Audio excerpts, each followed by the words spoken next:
Okay, so let's talk about increasing CTR through manipulations that you can make inside the ad creative within the Facebook ad platform. Okay, so in general, the rule of thumb that everyone that works inside Facebook will tell you that if you have a link CTR that's higher than 1%, that's considered to be a positive link CTR, and the game is always with Facebook and essentially every type of platform with natives. You really see that is somehow just like trying to get on one side a really high intent type of click. That means that the user knows that he's either going to purchase something or leave his details if we're talking about a leads campaign, or getting the highest CTR possible and then therefore getting the low CPC by just kind of like enticing the user to click or really clickbaiting the ad.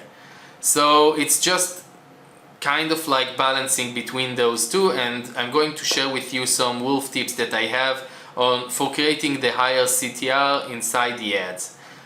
So the first one is quite something that a lot of people kind of use. I see that a lot, but I still see some professionals not testing that with their brand, is using emojis. Okay, so using emojis is such a big thing, either on the description, on the headline, or just the primary text, because it really takes out of the normal black or white feed. It gets color inside, and that's really capturing the eye. That's something that's also making the text much easier to read.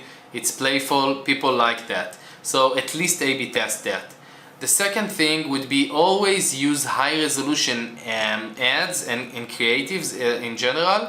And if you think you need a graphic designer just to create good renders of the pictures and stuff to make it look even better, then do that. That's one of the best places to invest, and of course also ad copy in general. But what I want you to consider, that when you're taking the picture or when you're designing or editing the video or picture, I want you to think what's going to be a scroll stopper, what's going to be that thing that stops the user from scrolling inside the feed and look at the ad itself.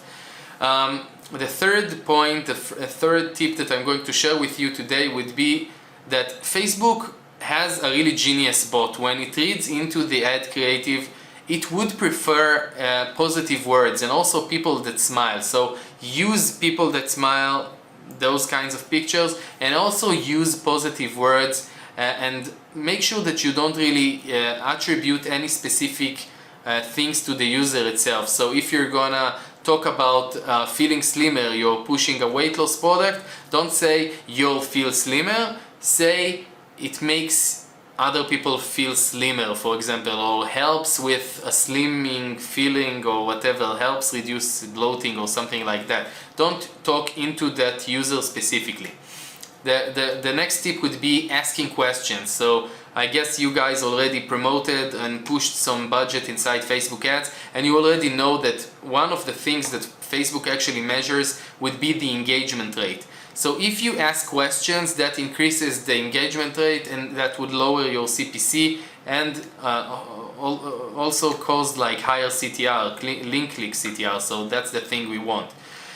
The next one would be not using clear call to action. Okay, so at least A/B test whatever I'm saying right now, because there are so many people that are out there that claim that Facebook doesn't like when we push people towards that. And to be honest, if there is one platform where I wouldn't test a call to action, or at least allow myself not to test, that would be Facebook, just because Facebook is such a smart algorithm. So that algorithm would find those users that would convert anyway. So I've never really experienced it myself, but I would suggest creating ads that don't really have a clear CTA. Some of my best performing ads run without it, so you're good to go, even though a lot of people, when you just started, told you that the kind of like Bible when you're writing an ad would be writing a clear call to action. The next wolf tip that I'm going to share with you is using any type of text that would either make people stop scrolling or make them write a comment, and try to align the whole flow, the whole funnel towards that. And just to finish up, I'm going to share with you one of my biggest secrets that people don't really test. one of my biggest CTR boosters that I want to share with you as a tip right now would be using poll ads. Okay, so this is something that even doubled my CTR, increased my average conversion rate by even 20 to 40%. Okay, and what we did is both created an ad that caused a really high CTR and therefore low CPC, but also there were two answers to the question inside the poll, and each one sent the users towards a different funnel, so that we actually had a higher conversion rate also. So we didn't really win with CPC, we also won down the road with just creating a specific funnel. So that's something that you should try. If you like this video, make sure that you write a comment, that you like. If you have any questions, write a comment. Make sure that you write to other people and share this video. Thank you so much.